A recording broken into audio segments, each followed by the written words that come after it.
Comment réagir lorsqu'on vous coupe sans cesse la parole et qu'on ne vous laisse pas vous exprimer? Dans cette vidéo, je réponds à la question de Maria. Donc Maria, tu m'avais posé la question en commentaire sous une des vidéos de la chaîne. Donc je me fais vraiment un plaisir de répondre à vos questions en vidéo. Donc n'hésitez pas, écrivez toutes vos questions en commentaire.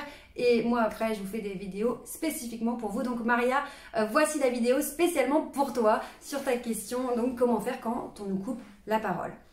Vous le savez, couper la parole, pour moi, c'est quelque chose qui est terrible en communication et on gagne vraiment en charisme lorsqu'on arrive à ne plus couper la parole aux autres, laisser les autres s'exprimer jusqu'au bout, parce que plus on va prendre du temps pour répondre, etc., qu'on va être dans le respect, l'écoute de l'autre, plus on va susciter un côté un peu mystérieux, respect, confiance en soi. Et donc c'est extrêmement puissant. Malheureusement, tout le monde n'est pas au courant de cette histoire de ne pas couper la parole et il arrive parfois que une personne, à chaque fois, va nous couper la parole. On ne peut pas en placer une, c'est insupportable. On n'arrive pas à aller au bout de notre phrase, de notre idée et la personne, soit elle a tellement de choses à nous dire qu'elle fait que s'exprimer elle ne se rend pas compte qu'on a des choses nous aussi à lui dire, soit c'est qu'elle est clairement arrogante et qu'elle ne va pas nous laisser notre place. Rappelez-vous, il n'y a pas si longtemps, lors d'un débat avec Kamala Harris, elle avait justement eu cette phrase qui a tourné en boucle sur les réseaux sociaux, où d'une manière très calme, elle a dit à son interlocuteur « Je suis en train de parler, je suis en train de parler ». Et elle l'a répété 2 ou 3 fois, jusqu'à ce que l'autre en face se taise. Pourquoi ça a été aussi puissant en fait? C'est que elle n'est pas rentrée dans une surenchère, parce que quand on nous coupe la parole et qu'on recoupe la parole par-dessus, en fait ça fait un dialogue de sourds, plus personne écoute l'autre et ça sert strictement à rien. En plus de cela, ça va mettre une atmosphère anxiogène, où il n'y a plus de respect, en fait on se parle mais ça ne sert plus à rien parce que personne n'écoute l'autre. Donc Kamala Harris, plutôt que de recouper la parole de son interlocuteur, ou même à la place de dire non mais laissez-moi parler, vous ne me laissez pas parler, elle a vraiment utilisé une technique qui lui a donné beaucoup de charisme en disant je suis en train de parler. C'est une vraie différence de dire je suis en train de parler ou je n'ai pas terminé mon propos. C'est totalement différent que vous me laissez jamais parler, arrêtez de me couper la parole. Pourquoi c'est différent? Parce que quand je dis arrêtez de me couper la parole, je fais un reproche. Et donc la personne va encore se braquer. Arrêtez de faire ci, laissez-moi parler. Et j'essaye comme ça, j'essaye de m'imposer, mais ça ne fonctionne pas. Parce que si l'autre en face, il est bagarreur, laissez-moi parler, nanana, et ben non, il ne va pas vous laisser parler. Par contre, si vous restez calme, et qu'au bout d'un moment, quand la personne n'arrête pas de vous couper la parole, vous restez ancré avec une posture de puissance qui montre confiance en soi, sérénité, j'ai peur de rien, et que là vous regardez la personne et vous dites calmement je suis en train de parler ou j'aimerais terminer ma phrase, là ça calme tout de suite parce que ça va créer une fracture dans le rythme, parce que quand vous êtes en train de parler, quand vous coupe la parole, ça a un effet accélérateur, parce qu'au lieu d'avoir une phrase qui se termine puis une autre qui démarre, là tac tac tac, on se coupe et donc ça accélère. Et donc la première idée c'est de casser le rythme avec une phrase ou un silence qui va interpeller votre interlocuteur. Parce que vous pourriez ne rien dire aussi. La personne vous coupe la parole, et vous, au lieu de surenchérir ou d'enchaîner derrière, vous faites un silence. Et vous regardez la personne. Et la personne va dire mais oui, ça va, non? Qu'est-ce qu'il y a? D'un coup, ça met très mal à l'aise. Et là, vous pouvez exprimer, écoute, depuis tout à l'heure, tu me coupes la parole, donc je te laisse finir. Et puis quand tu auras terminé, je pourrai exprimer ce que j'ai à dire. Et là, ça calme, c'est trop puissant. Parce que les personnes ont tellement l'habitude qu'on se coupe la parole et que le rythme accélère, que là, bim, vous faites une fracture et voilà, et en style indirect, vous pourriez dire oui, depuis tout à l'heure, tu me coupes la parole, donc je commence à en avoir marre. De toute façon, on ne peut pas parler avec toi, c'est pénible. Vous pourriez faire ça.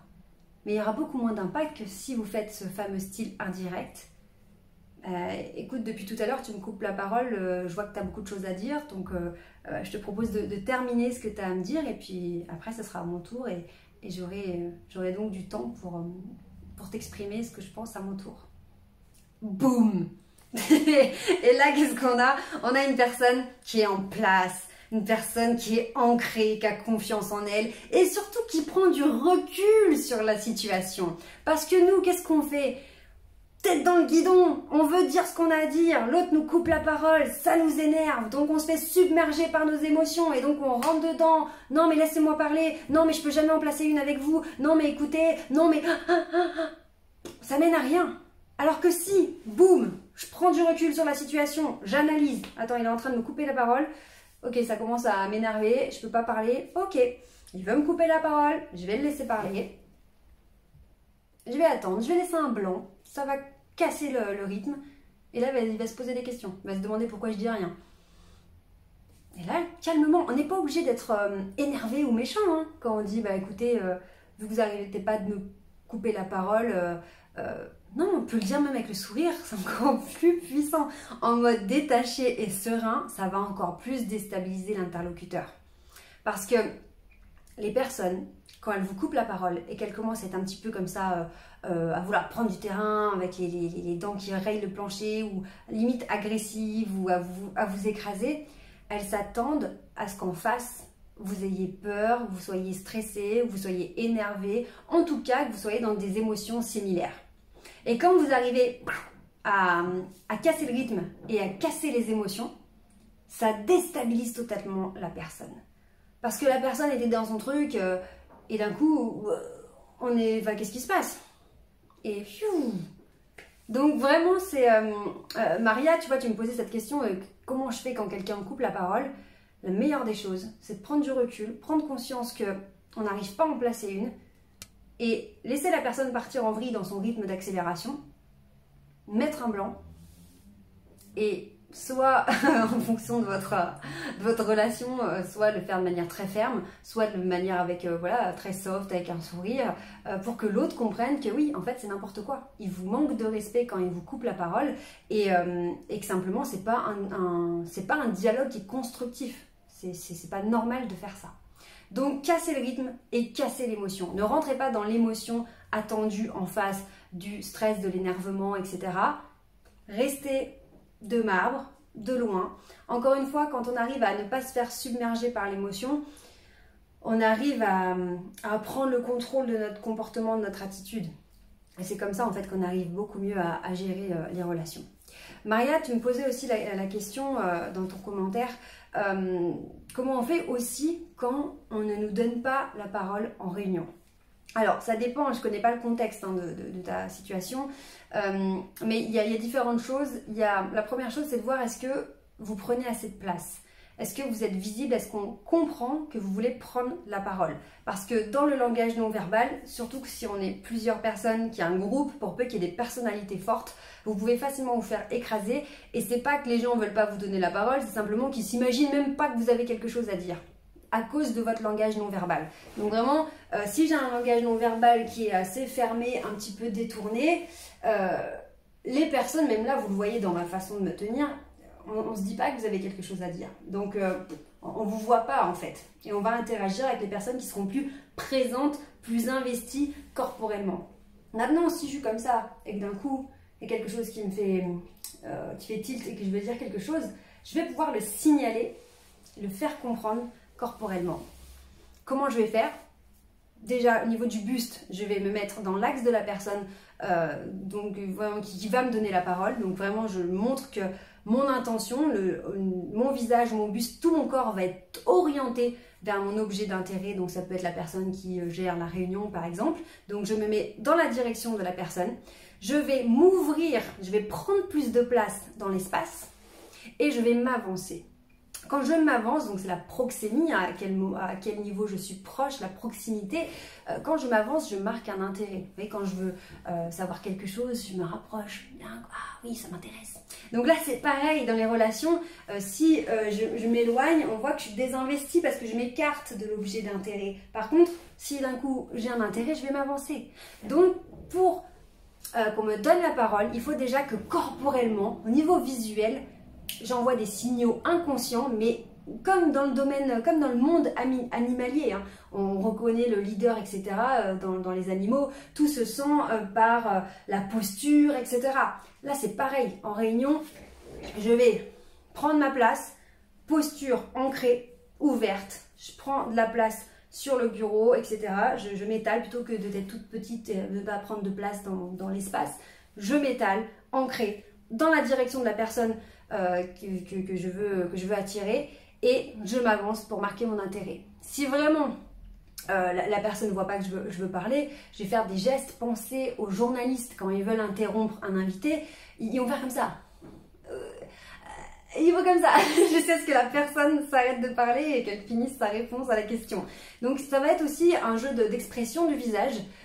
On a beaucoup de signaux qui passent à travers les sourcils, c'est peu connu, mais c'est vrai que quand on veut accrocher le regard de quelqu'un, on va faire comme ça. Quitte à, voilà, à le signaler. Et voilà, plus il y a besoin de manifester, plus on va rajouter des signaux. Donc que ce soit l'expression du visage, la main, etc. Et vraiment, pour que on vous donne plus la parole et qu'on vous fasse intervenir, il faut que vous montriez que vous êtes investi et que vous avez quelque chose à dire. Donc Maria, je te conseille vraiment, si tu sens que tu passes trop inaperçu, qu'on ne te demande pas ton avis, alors que tu aimerais prendre la parole, tu as quand même quelque chose à dire, c'est déjà corporellement, pose-toi la question, quelle est ta posture, comment tu te tiens sur ta chaise, est-ce que tu as tes mains sur la table ou sous la table, est-ce que au niveau du regard, de l'intention, de l'énergie, tu es assez présente, pas est-ce qu'on sent ta présence. Ça déjà, ça va faire une énorme différence. Vraiment, mettez-moi en commentaire comment, si c'est des choses que vous avez expérimentées, comment vous vous positionnez en cas de réunion, etc. Et vraiment, je vous assure que le langage du corps, le regard, l'intention, l'investissement qu'on met, l'énergie qu'on va déployer, ça a un impact énorme sur les gens, vraiment. Il y a des personnes, elles rentrent dans une salle, on ne les voit pas, on n'a même pas remarqué qu'elles étaient là, bon. Et il y a d'autres personnes, pourtant elles ne vont pas parler, hein. Il y a d'autres personnes, on les voit, on sent leur présence, Pourquoi? Parce qu'elles rayonnent, parce qu'elles envoient de l'énergie. Alors ça peut être un charisme positif, etc. Comme de la peur ou des personnalités qui sont très impressionnantes, peu importe, mais en tout cas, boum, elles sont ancrées, elles ont une posture qui est ouverte, développée et on les sent. Elles sont présentes, elles sont vraiment présentes. Et ça change tout. Quand vous êtes vraiment présent comme ça, c'est dans ces moments-là où vous n'avez rien demandé, vous n'avez pas fait de signe particulier. Par contre, on va vous demander votre avis parce qu'on sent que vous êtes présent. Donc c'est comme si on avait l'impression que vous étiez en train de communiquer avec nous, non pas par la parole, mais par la posture, la gestuelle, l'énergie, etc. Vous êtes là et vous avez votre place à prendre. Vous méritez d'avoir votre place. Donc vraiment, sans en faire trop, évidemment, on ne va pas tomber dans les clichés, d'être arrogant, etc. Mais soyez présent. Et dans le monde du travail, malheureusement, parfois, il faut être plus stratège que les autres. Il faut analyser les situations, analyser les enjeux, les besoins psychologiques des uns et des autres, ce qui se passe. Et on arrive comme ça à se positionner pour avoir notre place, ne pas se faire marcher sur les pieds. Et parfois, il faut en faire peut-être un peu plus que ce qu'on ferait nous naturellement. Donc, pour résumer cette vidéo, la première chose, c'est quand on vous coupe à chaque fois la parole, c'est ne rentrez pas dans le rythme d'accélération, au contraire, coupez, cassez le rythme. Expliquez à la personne que vous la laissez finir, vu qu'elle a l'air d'avoir beaucoup de choses à dire, et que vous prendrez le temps de vous exprimer à votre tour, si elle le permet, bien sûr. Donc, on reste vraiment dans je casse le rythme et je casse les émotions attendues. Je ne rentre pas dans une accélération de stress, d'énervement, d'agressivité. Je casse, je reste calme et je laisse l'autre parler. Et en me voyant le laisser finir, il va comprendre que lui, il ne le fait pas et il va se sentir super mal. La deuxième chose, pour avoir plus la parole en réunion, je vais prendre conscience de ma présence. Comment je suis au niveau corporel, au niveau de ma posture, ancrée, ouverte. Je prends de la place dans l'espace. Regard, les petits signes avec le sourcil quand je montre que oui, en effet, j'ai quelque chose à dire. La tête etc. L'intention, je me rapproche, je m'investis corporellement, je m'investis au niveau de l'énergie et là, ça va tout changer. Maria, j'espère vraiment avoir répondu à ta question. N'hésite pas à mettre en commentaire ce que tu en penses et si ça t'a aidé. Pour les autres, vraiment, mettez-moi vos questions en commentaire parce que je me fais une joie de vous répondre en vidéo. N'oubliez pas de vous abonner à la chaîne parce qu'on est de plus en plus nombreux, ça me fait extrêmement plaisir. Et moi, je vous dis à demain pour d'autres conseils. Prenez soin de vous. Ciao!